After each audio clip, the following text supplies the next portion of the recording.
দেখবে একটা বয়সের পরে জীবনটা বদলে যায়। ভালোবাসার সংজ্ঞাটাও তখন আর আগের মতো থাকে না। তখন আর সারাদিনে ফোনে কথা বলা, হঠাৎ গিফট দেওয়া নেওয়া কিংবা প্রতিদিন ঘুরতে যাওয়ায় ভালোবাসার প্রমাণ হয়ে ওঠে না। একটা সময়ের পর আমরা আসলে খুঁজি একজন মানুষ যার সঙ্গে অভিনয় করতে হয় না, অতিরিক্ত কিছু প্রমাণ করতে হয় না, শুধু দিনের শেষে যার কাছে নিশ্চিন্তে বসে বলা যায়, আজ আমার দিনটা এমন কেটেছে।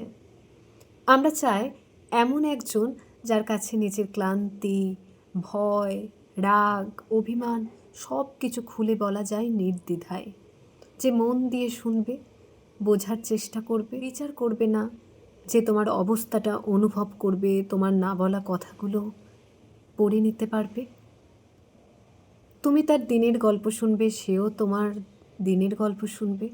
দুজন মানুষ একে অপরের ভরসা হয়ে উঠবে, শুধু আনন্দে নয়, দুঃসময়েও। ভালোবাসা তখন আর শব্দে মাপা যায় না, সেটা বোঝা যায় তার আচরণে। তোমার রাগ সে ভালোবাসায় মুড়ে রাখবে, তোমার অভিমান সে ধৈর্য ধরে শুনবে, সামলাবে। তোমার চোখে জল আসার আগেই সে বুঝে যাবে তোমার কোথায় ব্যথা।